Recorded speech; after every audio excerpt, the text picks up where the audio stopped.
ഡിജി കേരളം പദ്ധതിയിലെ ഏറ്റവും പ്രായം കൂടിയ പഠിതാക്കളിൽ ഒരാളാണ് MA അബ്ദുള്ള മൗലവി. സർക്കാർ പഠിപ്പിച്ചു. 105-ാം വയസ്സിൽ പ്രായം പോലും നോക്കാതെ അദ്ദേഹം പഠിച്ചു.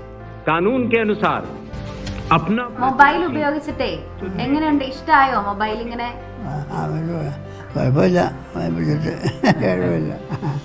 ഖുർആനായിട്ട് ഖുർആൻ ഇഷ്ടമാണ് കാണാൻ. വല്ലതും കാണാൻ ഇഷ്ടമല്ല. ഖുർആൻ, ഹദീസ്, ഇസ്ലാമ ചരിത്രം, നല്ല കാര്യങ്ങൾ കാണാൻ ഇഷ്ടമാണ്.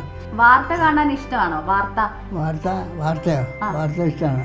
എന്നും ഫോൺ ഉപയോഗിക്കാറുണ്ടോ? ഇങ്ങനെ ആവശ്യത്തിന് ഉപയോഗിക്കും.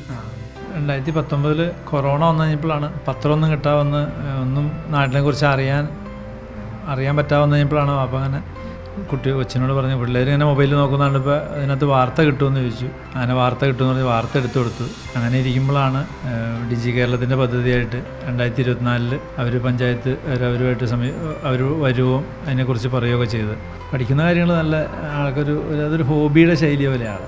സംസ്ഥാനത്ത് തന്നെ ഏറ്റവും ഉയർന്ന ഏജുള്ള ഒരു പഠിതാവ് നമ്മുടെ വാർഡിലായെന്നുള്ളത് വളരെ സന്തോഷമുണ്ട്. ആദ്യം ഇങ്ങനെ ഒരു ലിസ്റ്റ് വന്നപ്പോൾ ഒരു സംശയമുണ്ട്, ഇത്രയും പ്രായമുള്ള ആളെ എങ്ങനെ അത് കൈകാര്യം ചെയ്ത് പൂർത്തീകരിക്കാൻ കഴിയുന്നു. പക്ഷേ നേരിട്ട് കണ്ട് സംസാരിച്ചപ്പോൾ ആളുടെ അതിനോടുള്ള താല്പര്യവും അതുപോലെ വീട്ടുകാരും അതുപോലെ നമ്മുടെ പഞ്ചായത്ത് കോർഡിനേറ്റർ എല്ലാവരും കൂടി ഒത്തൊരുമിച്ച് ശ്രമിച്ചപ്പോൾ അത് വളരെ സുഖകരമായിട്ട് നമുക്ക് പൂർത്തീകരിക്കാൻ കഴിഞ്ഞു.